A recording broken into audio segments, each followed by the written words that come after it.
Yes, Jumat berkah. Kasus Martin Paes akhirnya akan membuahkan hasil. Akhirnya bisa bela timnas Indonesia tanpa jalani sidang CAS. Bismillah. Inilah poin menggiurkan timnas Indonesia jika mampu pecundangi Arab Saudi dan Australia di putaran ketiga, bakal melesat drastis. Jika Ula Romeni resmi dinaturalisasi, 3 langganan starting 11 timnas Indonesia ini berpotensi jadi ban serap. Siapa saja mereka? Dunia harus mulai waspada. Pengakuan jujur legenda Malaysia takjub dengan timnas Indonesia. Sampai peringatkan dunia untuk hati-hati. Kesempatan dalam kesempitan. Timnas Indonesia wajib gerak cepat. Vietnam tiba-tiba bikin turnamen dadakan. Ranking FIFA timnas Indonesia terancam. Shin Tae-yong wajib waspada. Tim-tim grup C terciduk mata-matai timnas Indonesia. Begini komentar winger Jepang hingga legenda Australia atas terobosan gila timnas Indonesia. Breaking news. Berpotensi bakal diperkuat Ula Romeni. Di luar dugaan, begini respon mengejutkan Marcelino Ferdinand. Berikut informasi terlengkapnya. Tapi sebelum itu jangan lupa subscribe, agar kalian tidak ketinggalan informasi seputar timnas Indonesia setiap harinya.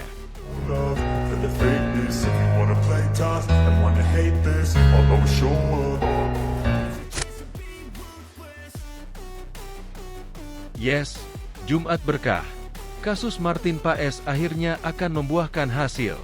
Akhirnya bisa bela timnas Indonesia tanpa jalani sidang CAS. Polemik kiper Martin Paes untuk membela timnas Indonesia akhirnya sedikit menemui titik terang. Seperti diketahui, penjaga gawang berusia 26 itu belum bisa berkostum timnas Garuda meski sudah berstatus sebagai warga negara Indonesia, WNI. Martin Paes belum bisa langsung membela timnas Indonesia karena terganjal statuta FIFA 2022. Sesuai regulasi FIFA, pemain yang pernah membela timnas U21 di suatu negara tidak bisa membela timnas negara lainnya. Sementara dia diketahui pernah membela timnas U21 Belanda di usia 22 tahun pada tahun 2021 lalu. Namun, mantan anggota eksekutif, Exco, PSSI, Hassani Abdul Ghani menjelaskan duduk perkara soal kasus Martin Paes yang hingga kini belum juga tuntas. Menurutnya, kasus Paes seharusnya melewati FIFA terlebih dulu sebelum bisa dibawa ke CAS agar disidangkan. Kalau kita memang ngeapli ke FIFA, ditolak, kita masih bisa banding. Kalau bandingnya ditolak, baru kita ke CAS. Ujar Hassani dalam channel YouTube-nya, Hassania's Corner. Dia menambahkan, sampai saat ini belum ada konfirmasi langsung dari FIFA, apakah banding Martin Paes ditolak atau tidak. Kasus ini, lanjut Hassani, masih bisa diselesaikan dengan memuaskan. Sebab, dia melihat ada celah peraturan yang dibuat FIFA. Bahkan, dia menyarankan PSSI untuk terbang langsung ke markas FIFA di Swiss untuk menyelesaikan kasus Martin Paes. Sebenarnya kasusnya adalah hanya telat beberapa bulan saja ketika membela timnas Belanda, kelompok umur. Itu pun disebabkan oleh COVID-19. Tinggal kita nego, paparnya. Saya kasih saran, belajar dari kasus Jordi Amat. Saya ngomong ke orang yang ngurus itu. Setelah saya telusuri ternyata sekarang tidak menggunakan jasa orang itu. Pasti ada jalan keluar untuk Martin Paes. Jangan dulu ke CAS. Tambahnya, selain itu, Hassani menyebut jika masih ada peluang lain, yaitu dengan dispensasi dari FIFA. Menurutnya, PSSI harus terus berjuang dan melobi FIFA agar Paes bisa segera membela timnas Indonesia. Kalau ada yang lebih teliti, datang ke FIFA. Bila perlu sekarang terbang ke FIFA, ketemu tim legal. Saya melihat ada beberapa celah dari regulasi yang ada, tegas dia. Bismillah. Inilah poin menggiurkan timnas Indonesia jika mampu pecundangi Arab Saudi dan Australia di putaran ketiga, bakal melesat drastis. Shin Tae-yong memiliki waktu 2 bulan mempersiapkan timnas Indonesia untuk bisa bersaing ketat di putaran ketiga kualifikasi Piala Dunia 2026 zona Asia. Fase tersebut ditunggu-tunggu 18 tim, terutama yang sangat percaya diri lolos ke putaran final Piala Dunia 2026. Pasalnya, FIFA mengalokasikan 6 tiket lolos bagi juara dan runner-up ketiga grup. Sejumlah tim unggulan utama seperti Jepang, Iran, Korea Selatan, dan Australia sudah tak sabar segera melakoni putaran ketiga itu. Putaran ketiga kualifikasi zona Asia tersebut akan digelar mulai 5 September 2024 hingga 10 Juni 2025. Timnas Indonesia berada di grup C bersama Jepang, Australia, Arab Saudi, Bahrain, dan Cina. 3 tim pertama yang disebut adalah langganan Piala Dunia sekaligus raksasa zona Asia. Jadi skuad Garuda benar-benar berada di grup neraka. Jepang telah 7 kali tampil di Piala Dunia sejak 1998 dan kini menghuni posisi 17 ranking FIFA. Australia sudah 6 kali unjuk gigi di Piala Dunia sejak pertama kali tahun 1974 dan kini memegang posisi 23 ranking FIFA. Arab Saudi juga sudah 6 kali tampil di Piala Dunia sejak 1994 dan kini berada di posisi 56 ranking FIFA. Prestasi ketiga tim besar itu bagai langit dan bumi dengan timnas Indonesia. Indonesia pernah tampil di Piala Dunia, tetapi sudah lama sekali, yakni tahun 1938 dengan nama Hindia Belanda. Ranking FIFA Indonesia juga tak sebanding dengan ketiga tim raksasa itu, karena masih di posisi 134. Namun, posisi itu tergolong peningkatan signifikan sejak ditangani Shin Tae-yong. Di era pelatih asal Korea Selatan tersebut, posisi timnas Indonesia naik 41 peringkat dari sebelumnya, 175, pada September 2021. Menjelang duel putaran ketiga kualifikasi Piala Dunia 2026 ini, seabrek poin menggiurkan berada di depan mata Asnawi Mangkualam dan kawan-kawan. Walau sangat berat, kesempatan memperbaiki ranking FIFA tetap terbuka bagi Indonesia. Pada laga pertama, 5 September 2024, timnas Indonesia akan menghadapi Arab Saudi. Mengutip kalkulasi Football Ranking, tambahan 19,38 poin bisa dibawa pulang dari kandang tim Asia Barat itu jika menang. Kalau imbang, skuad Garuda hanya mendapatkan 6,88 poin. Sedangkan jika kalah, poin Indonesia dikurangi 5,62. Jumlah tambahan poin yang lebih menggiurkan tersaji dalam duel kontra Australia di Stadion Gelora Bung Tomo, Surabaya, 10 September 2024. Tim Merah Putih akan menerima ganjaran 21,38 poin jika menang. Jika hanya mampu bermain imbang, ganjarannya menjadi 8,88 poin. Kalau kalah, pengurangan poin Indonesia tak sebanyak duel versus Arab Saudi dalam kondisi yang sama, yaitu hanya 3,62. Pertanyaannya, apakah timnas Indonesia mampu mengalahkan Arab Saudi dan Australia? Ketua Umum PSSI Erick Thohir mengakui berat, tetapi dia meminta Shin Tae-yong dan seluruh pemain untuk jangan pernah kendor. Ingat, bola itu bundar dan banyak sejarah bagaimana tim tidak diunggulkan bisa membuat kejutan.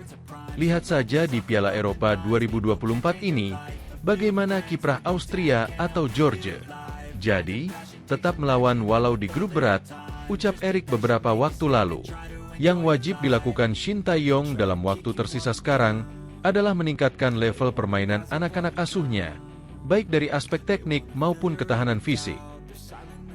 Jika Ula Romeni resmi dinaturalisasi, 3 langganan starting 11 timnas Indonesia ini berpotensi jadi ban serap. Siapa saja mereka?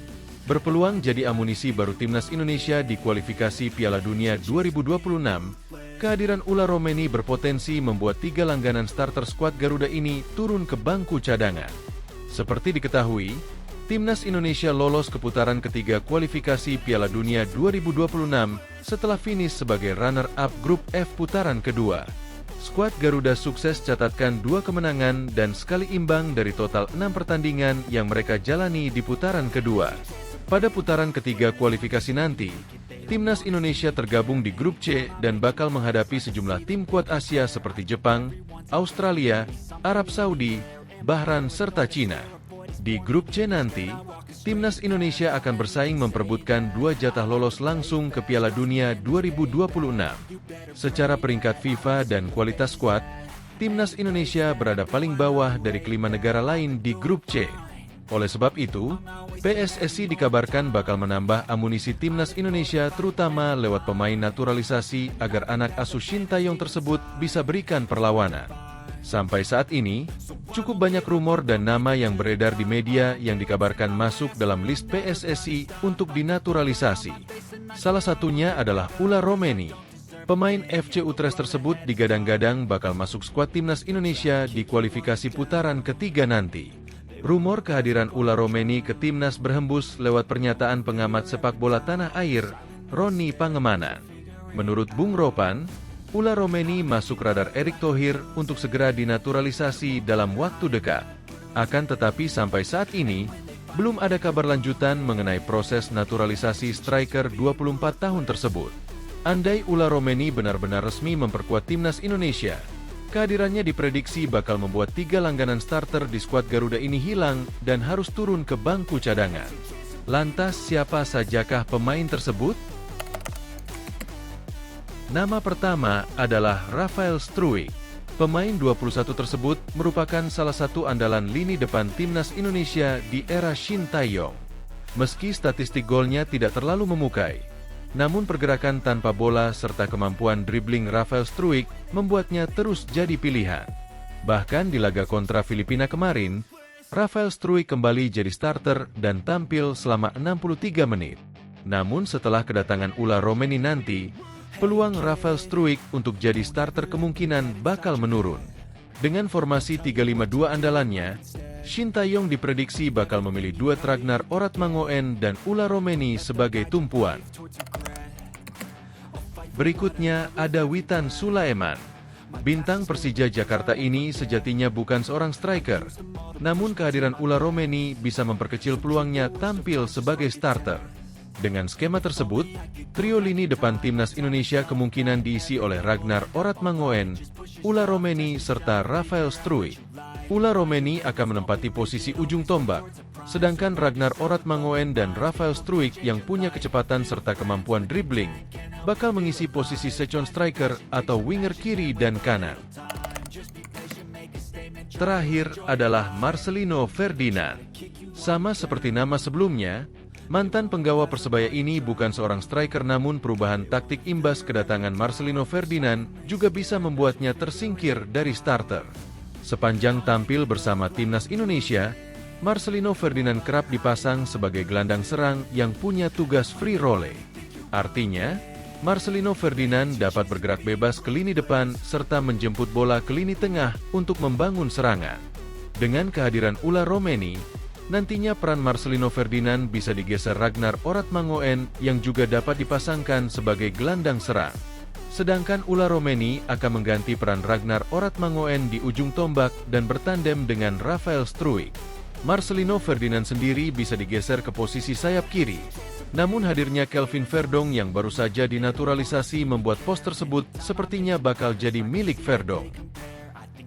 Dunia harus mulai waspada. Pengakuan jujur legenda Malaysia takjub dengan timnas Indonesia. Sampai peringatkan dunia untuk hati-hati. Legenda Malaysia kembali dibuat takjub oleh timnas Indonesia U23 usai lolos sampai ke perempat final Piala Asia U23 lalu. Safe Sali yang merupakan seorang legenda sepak bola Malaysia, dibuat takjub dengan timnas Indonesia U23 yang lolos perempat final Piala Asia U23 2024. Ia menyebut bahwa timnas Garusa terus tampil cemerlang di pentas Piala Asia U23 2024 lalu. Timnas Indonesia sendiri memang berhasil berpesta gol ke gawang timnas Yordania kala berhadapan di laga terakhir Grup A Piala Asia U23 2024. Indonesia terus berprestasi di pentas Piala Asia U23 setelah sukses mengalahkan Yordania di laga pamungkas Grup A. Ini terlalu gila. Indonesia membuktikan kalau mereka benar-benar menuju masa kejayaan. Timnas Malaysia perlu mencontoh Indonesia, ungkapnya. Kemenangan atas Yordania itulah yang akhirnya membawa timnas Indonesia lolos ke perempat final Piala Asia U23 2024. Skuad Garuda Muda berhasil finish sebagai runner-up Grup A dengan 6 poin. Terpaut satu angka dengan Qatar U23 yang keluar sebagai juara Grup A. Di babak perempat final, tim asuhan Shin Tae-yong harus menghadapi Korea Selatan. Pertandingan perempat final Piala Asia U23 itu menyajikan duel seru dengan skor imbang 2-2, serta drama adu penalti dengan skor November 10 yang dimenangkan oleh Indonesia. Kesuksesan itu tak menutup kemungkinan membuat Malaysia sangat iri, apalagi mereka gagal total di fase grup tanpa meraih satu kemenangan pun. Mantan striker timnas Malaysia Safe Sali menilai para pemain Indonesia memiliki penampilan yang baik di level atas berkat liga mereka. Ia juga menerangkan faktor yang membuat sepak bola Malaysia kini tertinggal jauh dari Indonesia. Ketika saya bermain di Indonesia, mereka punya banyak pemain berbakat. Jumlah klub profesionalnya juga banyak, tuturnya. Di liga, mereka punya banyak tim di divisi teratas, Liga 1, tepatnya 18 tim. Lalu ada divisi lain yang punya 20-28 tim, lanjut Safe. Mantan kapten timnas Malaysia itu melanjutkan jika saat ini Malaysia hanya memiliki total 14 klub sepak bola dan 13 tim berada di Liga Super Malaysia. Hal tersebut menurutnya malah hanya menghambat para pemain muda mereka yang lebih membutuhkan menit bermain daripada bertanding di tingkat atas saja. Itu hanya menghambat anak-anak kita untuk memainkan banyak pertandingan tingkat atas. Pesepak bola membutuhkan menit bermain untuk membangun pengalaman dan juga mengeksplorasi permainannya, kata Safe Sali. Karena kondisi itulah, legenda pesepak bola Malaysia tersebut meminta pengurus sepak bola negerinya untuk segera menambah klub di liga seperti Indonesia. Kami membutuhkan lebih banyak klub. Liga kami harus lebih kompetitif. Termasuk divisi lainnya, kami membutuhkan lebih banyak tim, pungkasnya. Sepak bola Indonesia saat ini memang sedang berkembang pesat. Tak berlebihan jika menyebut timnas Indonesia saat ini sangat mengerikan dan wajib diwaspadai dunia, tutup Safe. Kesempatan dalam kesempitan. Timnas Indonesia wajib gerak cepat. Vietnam tiba-tiba bikin turnamen dadakan. Ranking FIFA Timnas Indonesia terancam. Timnas Vietnam menggelar turnamen dadakan persiapan Piala AFF di saat Timnas Indonesia sibuk menatap putaran ketiga kualifikasi Piala Dunia 2026. Menyambut Piala AFF atau yang kini bernama ASEAN Cup 2024, Timnas Vietnam menggelar turnamen dadakan sebagai ajang mempersiapkan tim. Timnas Vietnam seolah menyibukkan diri usai kiprah di kualifikasi Piala Dunia 2026 berakhir lebih dini, berbeda dengan Timnas Indonesia. Saat Timnas Indonesia sibuk mempersiapkan tim menyambut putaran ketiga babak kualifikasi, Vietnam cuma bisa menggelar turnamen dadakan. Mereka bersiap menjalani turnamen persahabatan dengan Timnas Lebanon dan Timnas India sebagai lawannya, menurut rencana digelar mulai 9 Oktober mendatang. Meski di awal disebutkan bahwa turnamen itu digelar sebagai persiapan menyambut Piala AFF 2024, namun tampaknya ada target lain yang ingin dicapai Vietnam. Lantas apa alasan Vietnam menggelar turnamen dadakan ini? Menarik diperhatikan jika melihat tanggal digelarnya turnamen tersebut. Turnamen dadakan yang diadakan Vietnam digelar mulai 9 hingga 15 Oktober 2024. Periode tersebut masuk dalam kalender FIFA Matchday. Kemungkinan besar Vietnam tak mau peringkat FIFA mereka turun. Di saat yang sama, Timnas Indonesia memiliki kesempatan meraup poin FIFA. Vietnam tentu tak ingin peringkat mereka digeser Indonesia. Jelang Piala AFF 2024, Vietnam menggelar turnamen persahabatan melawan dua tim luar Asia Tenggara, Lebanon dan India, tulis dantri.com. Turnamen ini berlangsung di Vietnam, mulai 9 hingga 15 Oktober. Vietnam akan lebih dulu menghadapi India sebelum bertemu Lebanon. Itu masuk periode FIFA Matchday, sehingga penting untuk Vietnam fokus memenangi pertandingan guna mempertahankan ranking. Saat ini, tim Vietnam berada di peringkat 116 FIFA, Lebanon di peringkat 117 FIFA, dan India di peringkat 124 FIFA. Hasil imbang saja sudah cukup, imbuh mereka. Target yang realistis bagi Vietnam untuk bisa meraih gelar juara di tahun 2024 yaitu ajang Piala AFF atau ASEAN Cup 2024. Sebelumnya hasil buruk terus-terusan ditelan Vietnam sejak awal tahun 2024 di Piala Asia 2023 hingga ASEAN Cup U16 2024 di Indonesia. Publik Vietnam pecinta sepak bola pun mulai geram. Karena itu gelaran Piala AFF dinilai bisa mengobati kekecewaan mereka. Piala AFF atau ASEAN Cup 2024 digelar mulai 23 November hingga 21 Desember mendatang menggunakan sistem kandang tandang sejak fase grup. Vietnam tergabung satu grup dengan Indonesia di grup B, bersama 3 tim lain yakni Filipina, Myanmar, dan Laos. Sementara grup A berisi Thailand, Malaysia, Singapura, Kamboja, dan pemenang babak kualifikasi antara Timor Leste melawan Brunei Darussalam. Menarik dinantikan kejutan apa yang akan terjadi, khususnya Vietnam dalam memperlihatkan kekuatan mereka di bawah asuhan pelatih baru, Kim Sang-sik. Sementara itu, untuk Indonesia ajang ini hanya seperti latihan dan seleksi pemain di timnas senior, meski banyak pihak menuntut gelar juara. Shin Tae-yong wajib waspada, tim-tim grup C terciduk mata-matai timnas Indonesia. Begini komentar winger Jepang hingga legenda Australia atas terobosan gila timnas Indonesia. Berdasarkan hasil drawing putaran ketiga kualifikasi Piala Dunia 2026 zona Asia timnas Indonesia, asuhan Shin Tae-yong menempati grup C. Peta kekuatan dari masing-masing grup A, B, dan C sebenarnya dinilai cukup merata.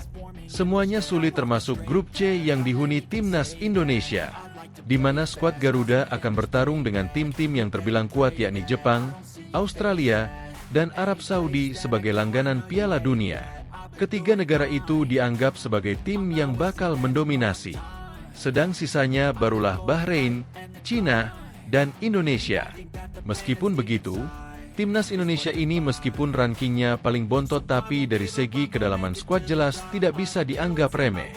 Apalagi dengan keberadaan pemain diaspora yang ada akan membuat 3 tim terkuat tadi pelan-pelan mulai memperhitungkan kekuatan timnas Indonesia. Jelas dari sisi hitung-hitungan di atas kertas peluang Indonesia tidak lebih dari 40%, karena bagaimanapun tim-tim seperti Jepang, Australia, dan Arab Saudi punya kualitas liga yang masuk dalam 5 besar di Asia. Jadi akan sangat naif apabila mengatakan Indonesia benar-benar punya peluang lebih dari 40% untuk lolos langsung ke Piala Dunia. Meskipun peluang Indonesia tidak lebih dari 40%, akan tetapi bukan berarti timnas Indonesia ini bisa dipandang sebelah mata. Bahkan 3 tim unggulan di grup ini benar-benar menganggap timnas Indonesia sebagai lawan yang bisa memberikan batu sandungan, karena sekarang banyak diisi oleh pemain-pemain dari Eropa. Artinya secara game plan Indonesia benar-benar mengerikan. Apalagi tim seperti Jepang dan Australia sebelumnya juga pernah melawan Indonesia di Piala Asia. Meskipun ketika itu Indonesia kalah, tapi dari sisi permainan dan organisasi timnas Indonesia mampu memberikan perlawanan. Apalagi dengan masuknya pemain keturunan baru yang tengah diupayakan PSSI. Apabila kita tarik ke belakang, Ayase Ueda striker timnas Jepang pernah berkata kalau tim Indonesia akan benar jadi tim yang menjanjikan dalam beberapa waktu ke depan. Indonesia sudah berada di jalan yang benar. Ranking 146 FIFA tapi tidak menampilkan permainan negatif football melawan kami. Pelatih Indonesia layak diapresiasi, kata Ueda. Lalu ada legenda timnas Australia Tim Cahill yang memuji cara pelatih Shin Tae-yong, terutama soal program potong generasi yang dilakukannya. Mereka harus bangga karena perkembangan sepak bola di Indonesia, terutama dengan performa yang ditampilkan di Piala Asia U23. Ungkap Tim Cahill dikutip dari kanal YouTube Harimau Malaya.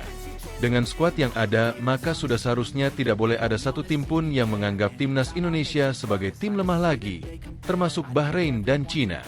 Dari sisi peluang sekali lagi realistisnya hanya 40% untuk timnas Indonesia lolos langsung, karena kemungkinan pertarungan di peringkat 1-3 akan diperebutkan oleh Jepang, Australia, dan Arab Saudi yang jauh lebih berpengalaman. Nah, melihat itu semua, lantas peluang timnas Indonesia secara realistis adalah mengunci posisi 4 untuk kemudian bertarung habis-habisan di putaran keempat. Kalaupun mau berharap lebih, tentu saja setiap laga kandang harus bisa dimaksimalkan lalu juga tak terbantai di laga tandang. Tapi hal itu tentu tidak mudah dan butuh daya juang lebih bagi timnas Indonesia untuk bertarung. Apalagi ini juga pengalaman perdana bermain di putaran ketiga. Biasanya dalam kondisi seperti ini pelatih akan menginstruksikan pemain untuk menikmati jalannya pertandingan. Dengan begitu pemain diharapkan bisa bermain lebih lepas tanpa beban. Bukan tidak mungkin timnas Indonesia memberi kejutan di putaran ketiga ini. Breaking news. Berpotensi bakal diperkuat Ula Romeni. Di luar dugaan, begini respon mengejutkan Marcelino Ferdinand. Gelandang atau winger timnas Indonesia Marcelino Ferdinand, tidak mempermasalahkan jika nantinya PSSI mendatangkan pemain diaspora tambahan untuk mengarungi babak ketiga kualifikasi Piala Dunia 2026 zona Asia. Marcelino Ferdinand mengatakan, selama pemain diaspora ini memiliki kualitas, ia akan selalu mendukung keputusan PSSI maupun sang pelatih di Timnas Indonesia, Shin Tae-yong.